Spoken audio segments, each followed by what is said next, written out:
Mitra bisnis, kasus gagal bayar dana nasabah di Wana Arta Life memasuki babak baru setelah ditemukan data janggal yang menjurus pada dugaan dana dibobol oleh pemilik Wana Arta. Kasus investasi gagal bayar seperti ini cukup sering terjadi di negara kita, dan dana yang hilang pun fantastis jumlahnya.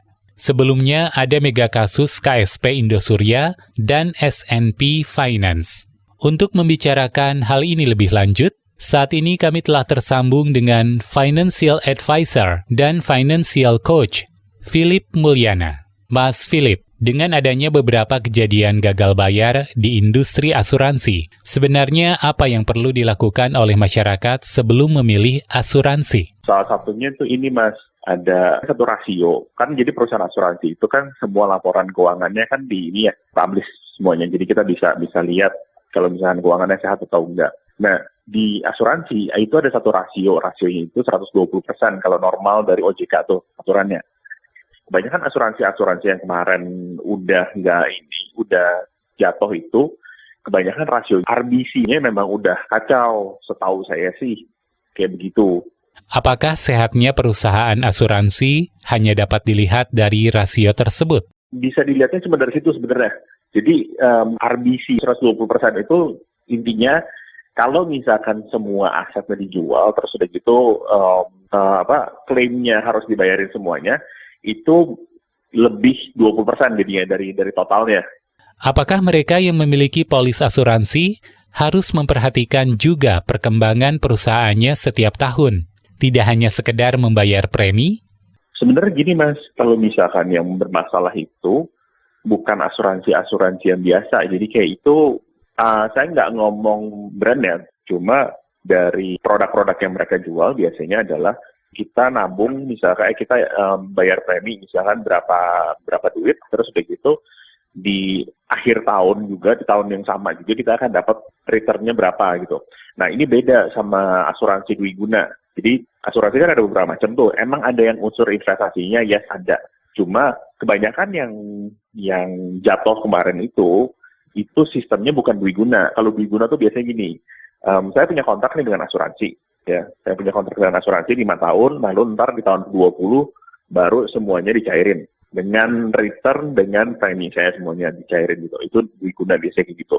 Nah, kebanyakan kalau seingat saya, kalau misalkan yang kemarin itu asuransinya bisa yang kayak setahun. Jadi misalkan kalau misalkan nggak ada klaim sama sekali, nanti asuransi akan bayarin nih berapa ratus %. Nah biasanya itu dibungkusnya di dalam personal accident, jadi kecelakaan. Karena setahu saya claim ratio dari kecelakaan itu kecil, gitu. Jadi tetap produknya adalah produk asuransi, tapi kalau misalnya nggak ada klaim nih di tahun yang sama, maka dia akan mengembalikan premi plus ada return-nya. Setahu saya kayak gitu. Jika seseorang memiliki financial planner, dapat tidak orang tersebut meminta agar financial planner-nya yang memilihkan perusahaan asuransi yang aman untuknya? Gini, kalau misalkan sebagai financial planner, sebenarnya kita ada kode etik yang menyebutkan kalau misalkan kita nggak boleh merekomendasikan satu produk tertentu. Jadi harus independen benar. Jadi yang akan kita lakuin mungkin kita akan, ya udah, oke, butuhnya adalah asuransi jiwa sebesar berapa duit gitu. Nah, sebenarnya yang kita bisa lakuin kayak gitu. Jadi balik lagi ke keputusan si nasabah dan calon nasabah nih. Kayak gitu, dari kita sendiri, dari financial planner, itu kita nggak bisa merekomendasikan, brand A aja. Unless saya adalah agen asuransi di sana. Gitu, biasanya kita emang harus netral di tengah-tengah. Jadi yang kita biasa lakuin adalah, dibanding lo beli asuransi jiwa dulu, lo beli asuransi kesehatan deh. Asuransi kesehatannya modalnya untuk budget untuk preminya segini dulu aja. Yang mana produknya ya kalau misalkan kalian ada ini boleh konsultasi ke kita. Misalkan kalau misalkan ada agent atau segala macam boleh ntar masukin kita belajar bareng. Or kita sebenarnya tuh nggak boleh Mas. Kita nggak boleh untuk merekomendasikan, setahu saya tuh karena kode etiknya. Jadi kita tuh nggak mau ada conflict of interest. Misalkan saya sebagai agent, of course saya akan masukin ke brand saya sendiri kan.